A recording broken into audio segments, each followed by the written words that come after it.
Fantastic. Welcome to another episode of What's Good with Ben V. And we have Gwen Sisto. And Gwen's a friend and a colleague. She's involved in my industry on a professional level as a professional athlete and as an Olympic weightlifter and coach. But today we're going to talk about, Gwen's alter ego. Gwen's an aerospace engineer, and she's currently working on some really interesting projects that we'll talk about a little bit. But I really want to dig into how you got involved in aerospace engineering, and kind of what was the tipping point there? What got you interested in aerospace and space in general? Oh, hey, so thanks for inviting me on. So it's kind of funny, being in a sport like Olympic weightlifting, there really wasn't any opportunity to kind of monetize your success, especially when I was like a teenager. I mean, now there's a little bit better stipends and that type of stuff for athletes, but definitely not at the time when I was going into college. So one of the things I looked at was schools that had access to weightlifting platforms. I'm not even joking. So, and places where I knew I could lift. So I thought I would do engineering because I like science, and I was pretty good at science. I was decent at math. And I don't know, I always thought it was cool to work on planes or spaceships. I always thought those types of things were very fascinating, and they were very useful things that you could do for the future of the world, right? So then I was like, well, maybe I'll just study rocket science. I'll just be an aerospace engineer, so I call myself a rocket scientist, because if I do any engineering major, it's probably going to be hard. So, because I was really thinking, maybe I should do computer engineering, because there's tons of amazing jobs in that, or maybe I should just do something that sounds cool like rocket science. So that's how I did pick aerospace. And then I went to Georgia Tech because I knew there was a weightlifting team in Atlanta, and there had been several really good weightlifters that went to Georgia Tech. Like, for example, Brian Jacob, he was on the 1996 Olympic team, and I think the 1992 Olympic team as well, and he went to Georgia Tech. So I was like, and they even had a barbell club, but I actually had gotten permission from the athletic director to use their varsity weight room. So I mean, for me, that was more important than some of the other reasons to select a school. So that was pretty funny, if you think of it that way. That's interesting because I selected my school as well because of the sports, because of the baseball team. They had a D1 baseball team, and I had a small interest in aerospace and engineering and aviation, but nothing that drove me to pick the school. There was more a function of the baseball team. So you picked it because they had a weightlifting program. Well, also yeah, I mean, also Georgia Tech was they're always number one or number two in aerospace. So that was, and it was, so that was part of it too. But when it came down to the other schools I was looking at, yeah, the weightlifting, that was pretty, yeah. So there has to be a point that you're in that undergraduate program that you actually have to start developing a love for, that particular facet of engineering. At what point did that happen? I would say love for it, because you start school and you're paying, all this money to go to college. So you damn better make sure you get good grades. But for me, it was more of the challenge, because I don't know if people really thought I was smart where I went to high school, or maybe they probably thought I was average or whatever. I don't know, what I mean? I probably didn't look like the stereotypical smart kid. So going to Georgia Tech, I didn't know anybody there. No one from my high school went there. So it was kind of a chance to reinvent myself and see how far I could take my brain. And then I quickly learned that I was really good at physics. I really good at calculus. I was really good at differential equations. And I just liked the fact that I could be good at something that was really hard. And the harder the class was, the better I did at it. And it was usually the easier classes that I did, that I got B's in or something. The hard classes, I made a point to get A's in those. And I don't know, I think it was definitely just really cool. Everything that you worked on was interesting, because it had to do with either planes or spaceships that were fighter jets, jet engines. There's I don't think there's anything boring about that. Well, and I mean, no, I don't think you could. I mean, probably, yeah, probably the male audience would be 100% in agreement, and the female audience would be more like 20% in agreement. But yeah, I agree. I mean, it's aviation and aerospace is just continues to be fascinating. They're always, I mean, reinventing themselves. It's amazing. It's But so from there, you go on to graduate school, and you went to MIT, correct? And what Yeah. was the graduate program there? So I was in actually my degree is in Aeronautics and Astronautics, which Okay. it's like aerospace engineering. That's the official title. So it Mm-hmm. was funny. So I was working at a jet engine company, and they sponsored me to get my degree. So I was working at a research lab where I was really looking at how to apply like lean manufacturing to the aerospace industry. And but still, you still take courses. Like I took like one course in system safety, and then we were doing like, and we did some sort of like analysis for like, I think it was like the NASA Cassini mission or something like that. And it Mm-hmm. was it was and actual people from JPL came to our class and gave us the project scope, and then at the end of the semester we like presented it, and that was just like part of the class. Like at MIT you just have like this access to all this stuff, and just it was just so cool, like walking around the campus, and you go in, like you see the dome, like there's this court called Killian Court, and you like the famous dome you see in all the movies, and you see like they have inscribed on top of it like Galileo, Copernicus, and you just get really like it's really like very I don't know, spiritual or something. And I always found that like at MIT, um your ideas, they always pushed you to have more ideas, and no one was going to tell you had a dumb idea. If anything, they'd be like, oh no, you should develop that idea. So it was like very encouraging, and it was weird. Like they really used some kind of weird positive reinforcement to get you to work harder. It was weird. It was like constantly being pushed like this, like being pushed to be challenged to get Mm-hmm. more out of you. Come on, you can do more. You can do more. But it was never in a negative way. And MIT really taught me like to question everything. Like look at there's rules and guidelines. What's really a rule? What's really a guideline? And think of it that way. When you're working on a problem, whether it's technical or otherwise. Mm-hmm. So that it just kind of like changes the bounds of reality for you. So it was pretty liberating in that regard. And it's just it's a cool campus. It's in the middle of Cambridge, across from Boston. Right. I don't know. It was just like a really great experience. So It sounds like they fostered creativity, not just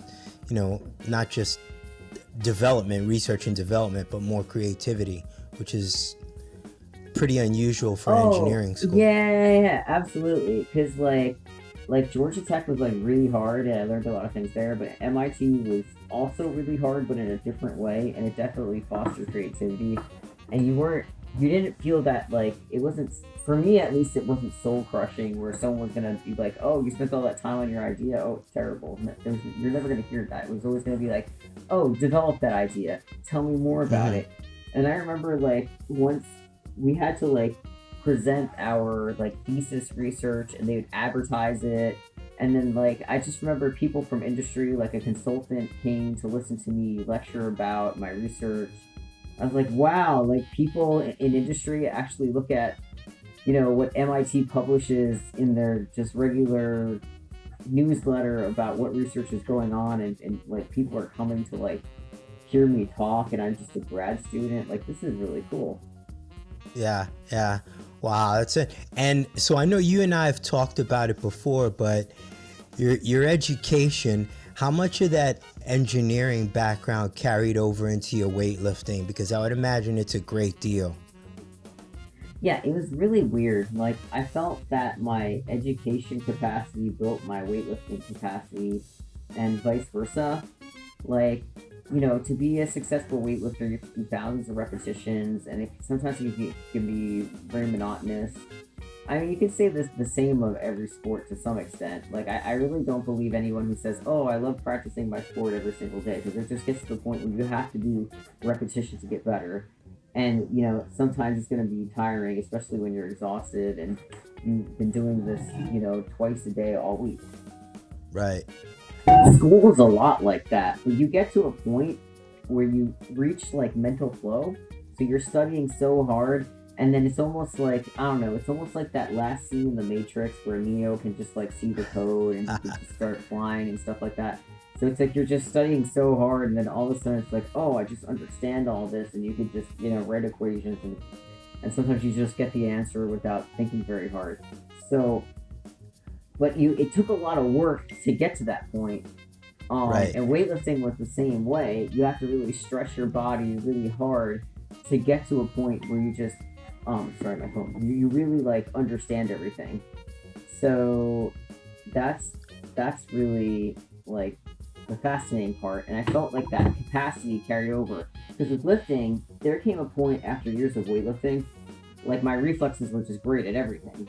Like like my daughter, she's really into tennis. I'm not, like, I've never really played tennis, but I could like hit a ball, serve a ball without like a lot of practice, and you know what I'm saying, like, whereas if I was someone off the street that didn't do weightlifting, I'd have to probably do thousands more hours to get to that point. So it was weird that there's this spillover of like hand-eye coordination that I never would have expected from weightlifting, but also it's just that whole reflex reaction that's very the sympathetic nervous system that really carries over into other sports, and you're just, because you're constantly exercising that in weightlifting.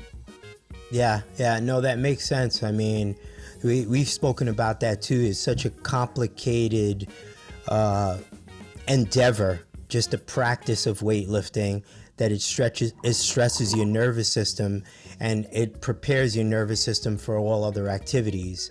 I mean, that's the beauty of weightlifting.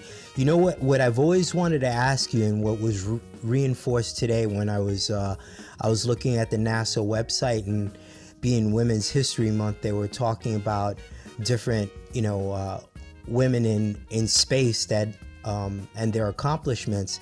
And I noticed in particular that there's a big push to do more research in space, correlating physiology. There's a lot more research on, the effects of gravity on bone marrow, and the search for better nutrition in space, and like dedicated projects to that.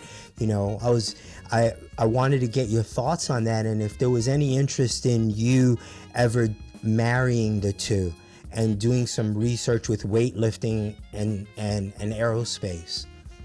Yeah, it's interesting because I think like the Soviets had actually, they used weightlifting with cosmonauts as their preparation, right? And I think it came back to bone density and that sort of thing.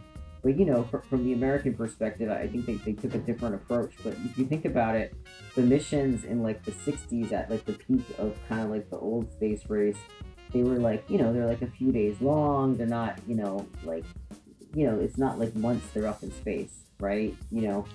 Right. So you think about that, if you're just getting short exposure and you're not staying up there for months at a time, yeah, I mean, nutrition's important, but maybe I wonder if the thought was more of just keeping people alive. Whereas now you have people going up in the space station, and they're spending weeks, months there. I think it's a much different equation, right? And we're looking at, the industry is looking at missions to Mars, going back to the moon, but having like some kind of like permanent station there, right? So, the space environment, I mean, the main thing is, lack of gravity, so you lose bone density, how you keep your muscle mass. You see the pictures of astronauts coming out of space, and they're being lifted up out of their craft so they could, barely walk, that type of stuff. But then also the radiation, like, it has a lot of effect on the astronauts' eyes, and there's just other aspects of that. But I don't know. That's a good question. I think that would be really cool. I mean, right now I'm working more on like the hardware side. But actually, yeah, that would be something I would love to participate in at some point. Because yeah, I think there's a big application that we know from stressing the organism in weightlifting, and how you get gains, and how you cycle stress, that you probably could apply to other aspects. And I don't know. I kind of feel like maybe the Soviets have already done some of it, but we just don't know about it because the what's it called? It's the academic societies don't talk to each other, or the research was lost, or whatever. So Right, right. No, I never gave thought to the long term aspect. Now that's really the big challenge. You're right. It's a totally different equation, and I would imagine that you know there. My curiosity would be the link between weightlifting and your effect on the autonomic nervous system, because we're gravitational beings, and people think of it like they've thought of it in terms of bone density and physiology, but not on the effect of the vestibular system and your brain function, and that has to have that one gravitational pull on it to be able to function the way where we've evolved. oh But yeah. yeah, it's curious. So now, what are you working on now that you can talk about, and what aspect of the aerospace environment are you in? Different things. So, I mean, the past few years, I've been more involved on like the satellite side, like trying to bring, internet to the world. It's with low Earth orbit satellites, so it's pretty exciting. I was actually on National Geographic, so it's on Made in a Day. Please. Is the name of the program. So Okay. and so at one point, I had led the world's highest rate satellite production line. Because what's interesting is, in the industry, you have what's called old space and new space. And in the past, you have like exquisite systems, as we call it, that could take like years to build, and they cost $1 billion or $100 million, and they go up in space in like a geostationary orbit, for example, and they sit there for like 20 years, so everything has to have tons of redundancy in it.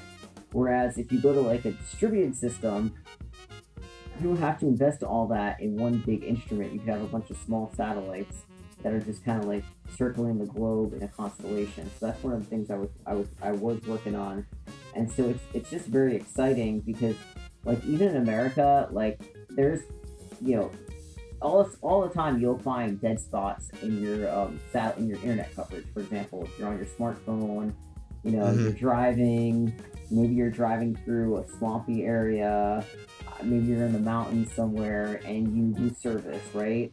And you think, Right. and part of it is because there's maybe there's not like a tower there. So it's kind of like that, where if you have a constellation up in orbit, and you have a user terminal, that satellite's going to beam internet to your user terminal in most parts of the world. And that's especially important if you're in like ocean transport, you're in the middle of the Pacific. It's really nice to have internet more than once a day, right? And it'd be great, if you're a shipping company, to be able to track your assets, and you're not like losing humans at sea and not knowing what happens to them, right? And then for airplanes, it's kind of the same thing. Wouldn't it be nice to get on a plane and then your cell phone works the whole time? Or when you're flying over the ocean, you're going, I don't know, transatlantic or trans-Pacific, there's dead spots in carrier coverage because there's no ground station that Right. they're picking up. So, if you have these satellites orbiting the globe, you could get internet. So there's a bunch of different companies right now that are either have constellations to orbit, or they're working on it. And then there's a bunch of other applications that you can do with that, because now if you have a whole constellation of satellites that are closer to the Earth, they have much lower latency. Well, what other things could you be doing with them besides internet? And like what other instruments you could put on them, for example? What other how else can you help the world or add value with these assets? So that's kind of some of the stuff I'm working on. So Wow, I mean, that's super interesting. You often wonder about that when you take a plane ride. You're like, where are they getting their Wi-Fi signal, and why is it not consistent? With one area of flight with another area of flight, another pattern, and you might have it sometimes and you might not have it. It's like but I understand that now. Yeah. So So what's the future hold for you in the industry? What are your aspirations for moving forward in the next couple of years? What would be your dream project? Oh my God! Like, that's so funny when you ask the next couple of years, and then after COVID just happened, right? Right. I honestly, I don't know. After the whole COVID pandemic, the last like year or so, it's hard to say. But yeah, anything that could it's really amazing to be part of something that can help the world move forward and add value to humanity. So I mean, certainly space. What's amazing is, like 10 years ago or 15 years ago, space was kind of like dead or not as Right. exciting. It was like basically government funded, but there wasn't a lot of funding and people were losing interest in it. But now, we have all these startups and there's so much opportunity. So just being part of that mission on, helping humans get back to the moon, helping people get internet all over the globe and be connected and be part of the global economy. I think that's awesome. Yeah, yeah. Well, tell us about the show again. What's the name of the show, Gwen? Oh, it's called Made in a Day on National Geographic, and there's an episode on satellites. It aired actually it aired like last April, I want to say, like April 2020. But if you have Discover, I'm sorry, if you have National Geographic, you can definitely get it. So Okay, depending on which, I think it's Disney Plus has National Geographic. Yeah, perfect. And yeah. Sorry. where can everybody find you on social media? Oh yeah. I'm mostly on like Instagram. I Okay. post a lot of launch videos on there, but yeah. Nice. Perfect. Perfect. All right. Well, thank you so much. I mean, this has been super interesting, and you know, hopefully we'll catch up again soon and see both where your weightlifting career are, and what's going on in the aerospace industry. And thanks again, Gwen, and appreciate you being on What's Good. All right, thanks a lot. It's always great to see you. So I hope everything is well, and continue being Yeah. awesome.